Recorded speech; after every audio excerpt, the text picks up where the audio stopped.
Mi esposa me preparó un té que olfateaba raro. «Te hice algo especial, cariño», dijo. Yo respondí, «Eres increíble». Y silenciosamente cambié la taza con la de mi cuñada, quien siempre hablaba mal de mí. Me llamo Vincent. Tengo 34 años y dirijo un pequeño laboratorio de análisis químicos en Spokane, Washington. La taza que mi esposa, Sofía, me entregó aquella mañana de domingo olía mal. No mal como café quemado, mal como químico. Llevábamos 8 años casados. Nos conocimos cuando ella terminaba la carrera de enfermería y yo comenzaba mi negocio. En aquellos días me traía sopa cuando me quedaba hasta tarde calibrando equipos. Se reía de mis malos chistes sobre niveles de pH. Me hacía sentir como el hombre más inteligente del mundo, incluso cuando su familia dejaba claro que no me aprobaba. Su hermana, Vanessa, llevaba 3 días de visita.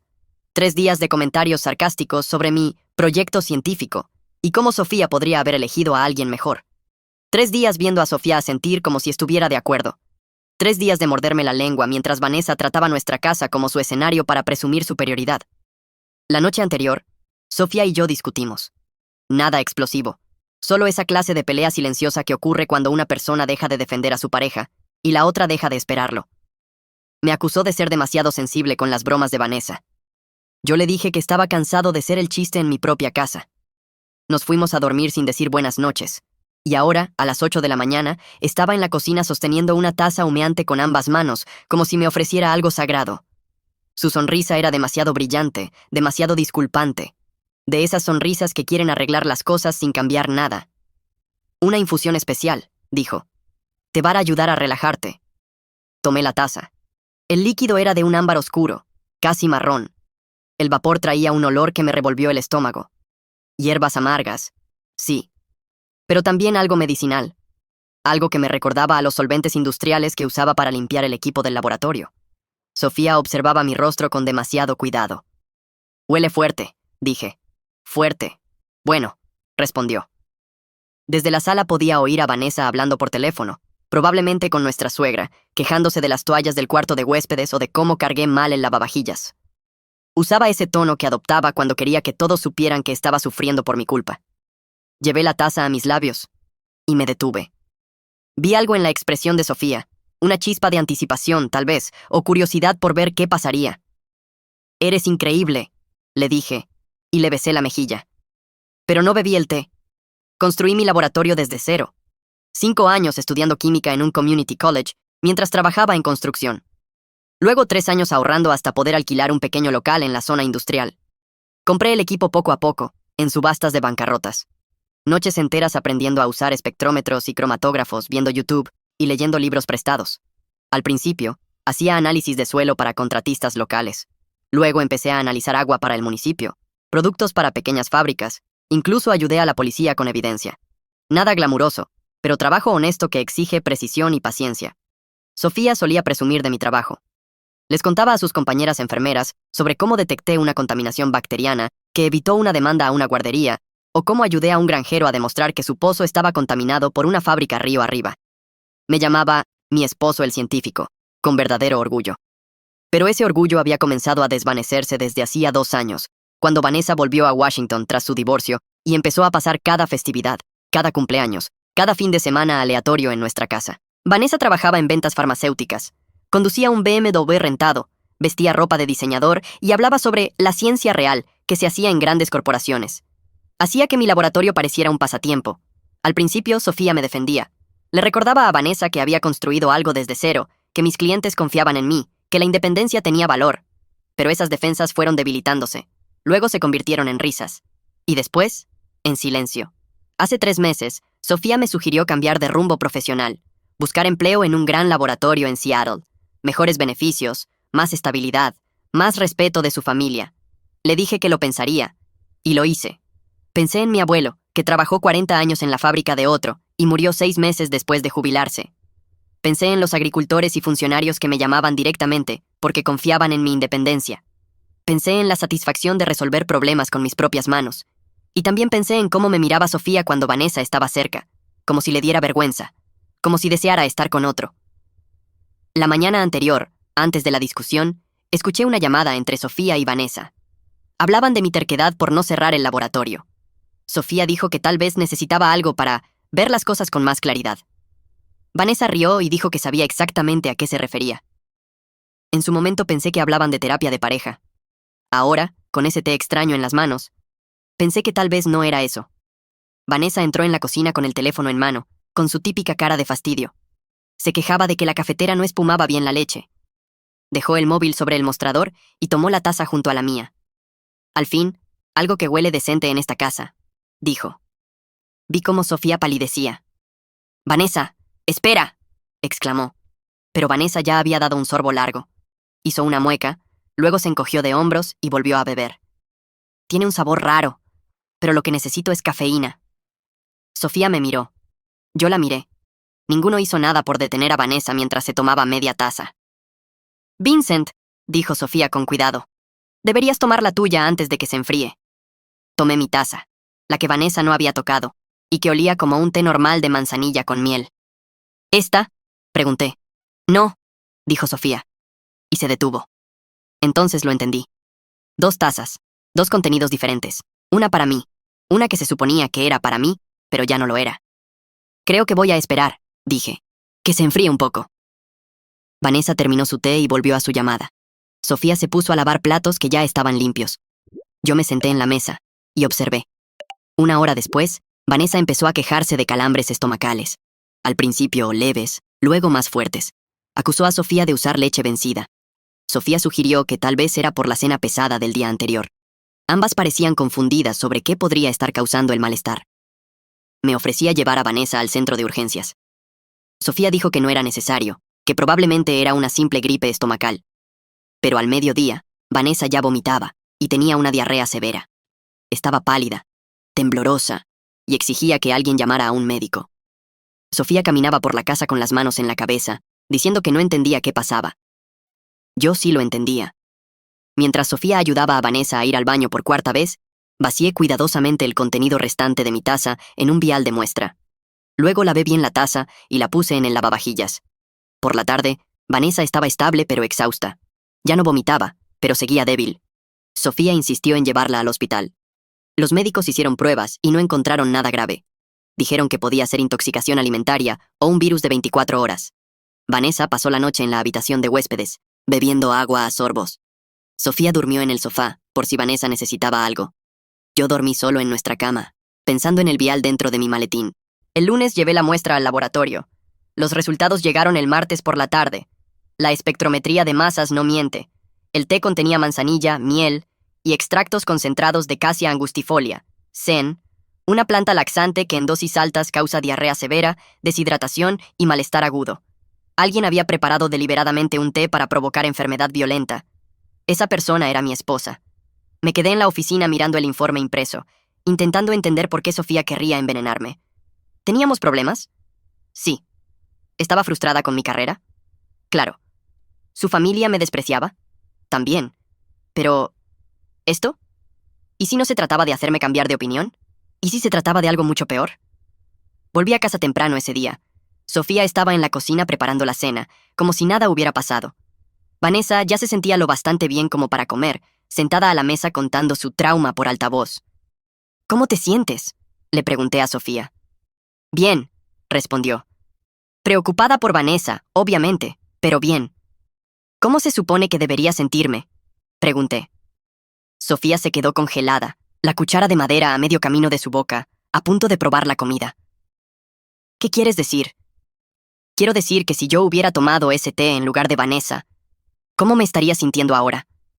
La cuchara cayó contra la olla con un ruido metálico.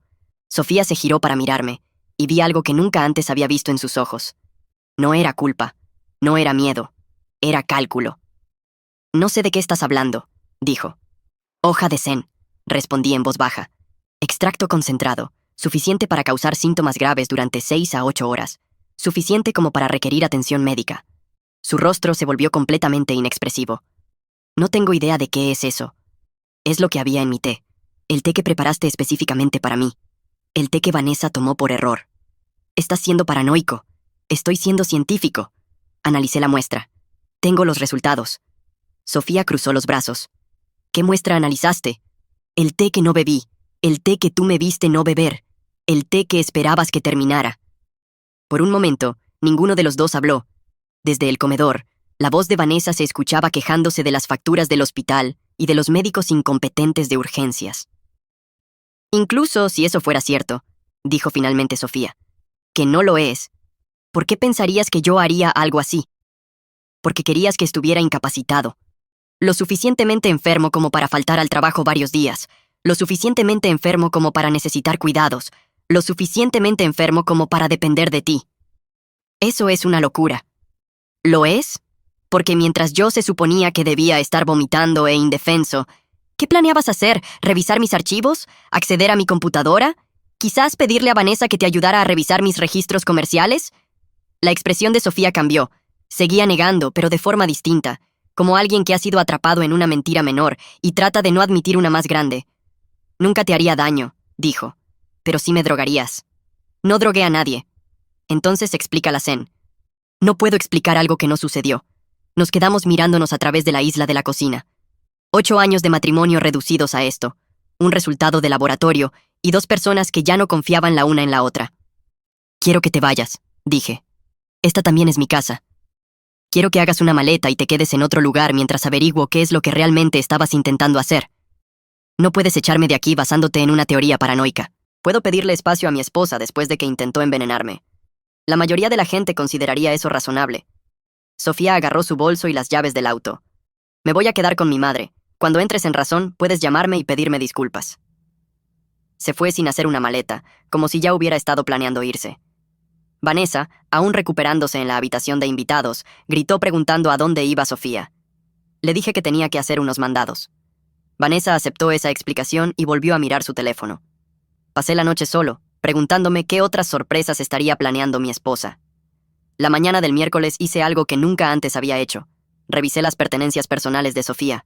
Sus cajones, su armario, su escritorio en nuestra oficina de casa. Me sentía como un criminal, pero necesitaba entender qué había estado pasando en mi propia casa. En el cajón inferior de su escritorio, debajo de formularios de impuestos viejos y garantías vencidas, encontré una carpeta etiquetada como Información del laboratorio de Vincent. Dentro había fotocopias de mi licencia comercial, pólizas de seguro, contratos con clientes y estados financieros, documentos que nunca le había dado, documentos que habría tenido que sacar de mi archivador cerrado con llave en el laboratorio. También había correos electrónicos impresos, conversaciones entre Sofía y alguien llamado James Morrison, de una empresa llamada Trellix Analytics. Los asuntos de los correos eran variaciones de oportunidad de adquisición y consolidación de laboratorio pequeño. Leí cada correo 2 veces. James Morrison trabajaba en desarrollo empresarial. Su empresa se especializaba en comprar pequeños laboratorios independientes e incorporarlos a redes más grandes. Ofrecían paquetes competitivos a los propietarios que querían dejar atrás el estrés de operar por su cuenta. Sofía le había estado proporcionando información detallada sobre mi negocio.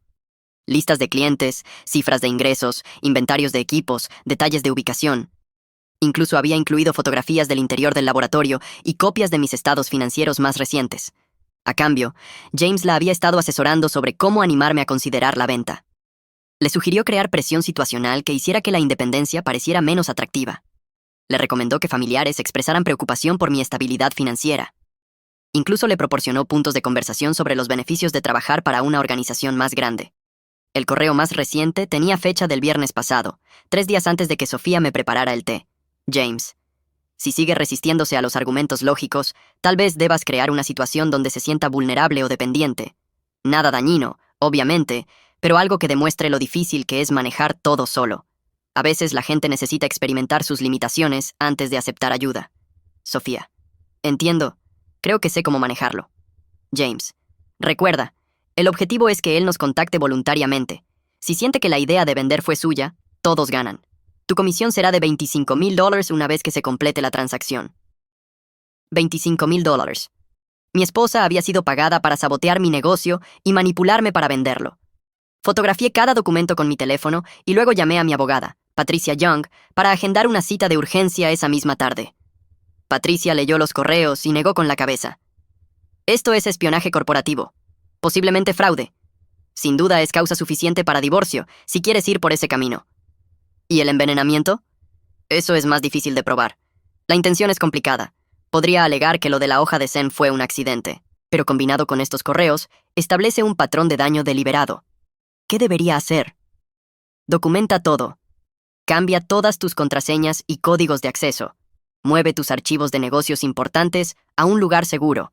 Y no la dejes volver a entrar a la casa hasta que resolvamos las implicaciones legales. Esa noche cambié cerraduras y contraseñas. También llamé a mis 3 clientes más importantes y les advertí que alguien podría contactarlos diciendo representar mi negocio. No mencioné a Sofía por nombre, pero dejé claro que cualquier conversación sobre adquisición debía pasar directamente por mí. El jueves por la mañana, Vanessa finalmente se sintió lo suficientemente bien como para irse. Me abrazó al despedirse y me agradeció por haberla cuidado tan bien durante su intoxicación alimentaria. También mencionó que esperaba que Sofía y yo pudiéramos resolver nuestros problemas de comunicación. Sonreí y le dije que estaba seguro de que todo se resolvería pronto. Después de que Vanessa se fue, me senté en mi casa vacía y planifiqué mis siguientes pasos. El viernes por la mañana, llamé a James Morrison de Trellix Analytics.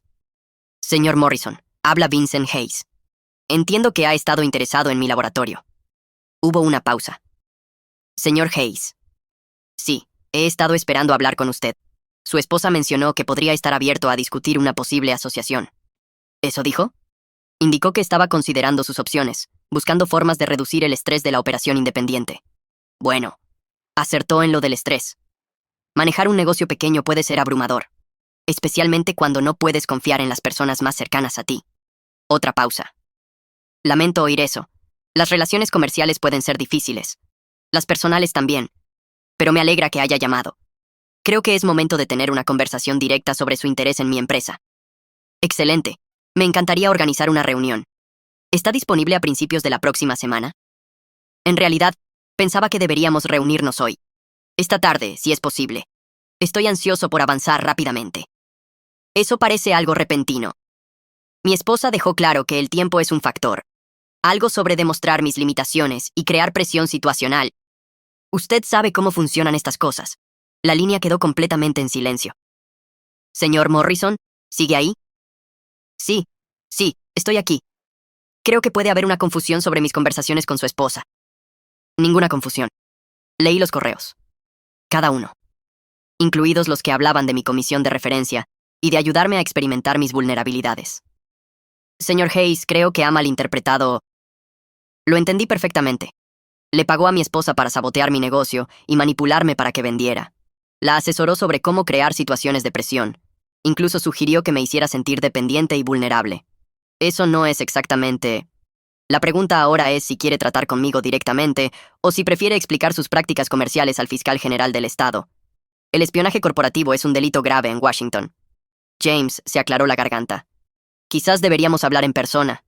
Creo que sería lo más sabio. Acordamos reunirnos a las 2:00 en una cafetería del centro. Pasé la mañana preparándome. Imprimí copias de todos los correos electrónicos y de los documentos empresariales que Sofía había robado.